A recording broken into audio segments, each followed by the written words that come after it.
എന്താണ് ഈ ഗോഡ്ലിനെസ്, ശരിയായ ഭക്തി എന്ന് പറയുന്നത്? ഒന്നാമത് മനസ്സിലാക്കാതെ ദൈവമാണ് എൻ്റെ ബൗണ്ടറീസ്, എൻ്റെ അതിരുകൾ നിശ്ചയിച്ചിരിക്കുന്ന ഒരു ബോധ്യം നമ്മളിൽ ഉണ്ടാകുമ്പോഴാണ്. ദൈവത്തിൻ്റെ ദാസനായ പൗലോസ് പറയാണ്, സകല മനുഷ്യർക്കും ദൈവം ഒരു അതിര്, ഒരു കാലം നിശ്ചയിച്ചിരിക്കുന്നു.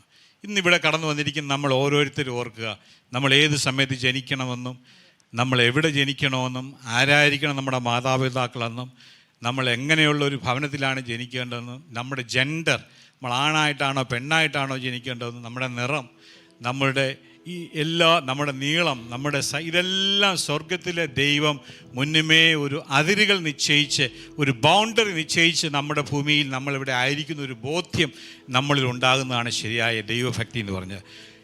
ലോകത്തിലെ ഈ പ്രപഞ്ചത്തിലേക്ക് നമ്മൾ നോക്കിയാൽ അറിയാം, ലക്ഷോപലക്ഷം നക്ഷത്രഗോളങ്ങളുണ്ട്.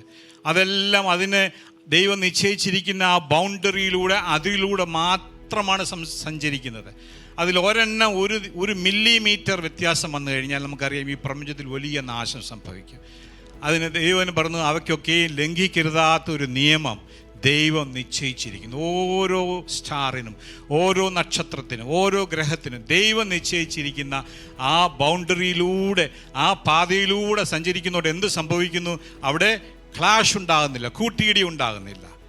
ഇന്ന് കുടുംബങ്ങളിൽ, സമൂഹത്തിൽ ഈ ക്ലാഷ് ഉണ്ടാകുന്നതിന് കാര്യം എന്തെന്നറിയോ? ദൈവം നിശ്ചയിച്ചിരിക്കുന്ന അതിരിനെ വ്യത്യസ്തമായി കണ്ട് അതിനെ ലംഘിച്ചു പോകുന്നതുകൊണ്ടാണ്, അല്ലേ? ദൈവം തന്ന ഭാര്യ, ദൈവം തന്ന ഭർത്താവ്, ദൈവം തന്ന മക്കൾ, ദൈവം തന്ന മാതാപിതാക്കൾ, ആ അതിരിനുള്ളിൽ നമ്മൾ സന്തുഷ്ടരായിട്ട് ജീവിക്കാൻ ദൈവം ആഗ്രഹിക്കുന്നെങ്കിലും നമ്മൾ ഇതിനെ വയലേറ്റ് ചെയ്യുമ്പോഴാണ് നമ്മുടെ ജീവിതത്തിൽ പ്രശ്നം. അത് സഭയിലായാലും കുടുംബത്തിലായാലും ഇത് തന്നെയാണ് പ്രശ്നം. ദൈവമക്കളെ, നമ്മൾ ഓർക്കുക, ദൈവത്തോട് നമ്മൾ നന്ദിയുള്ളവരായി ദൈവം തന്ന ആ ബൗണ്ടറിക്കുള്ളിൽ നിന്ന്, ആ ലിമിറ്റിൽ നിന്നുകൊണ്ട് ജീവിച്ചെങ്കിൽ മാത്രമേ നമുക്ക് ഒരു ദൈവം ഉദ്ദേശിക്കുന്ന, ദൈവം ആഗ്രഹിക്കുന്ന ഒരു സംതൃപ്തി നമ്മുടെ ജീവിതത്തിൽ ഉണ്ടാകാൻ തക്കൊണ്ട് സാധിക്കത്തുള്ളൂ.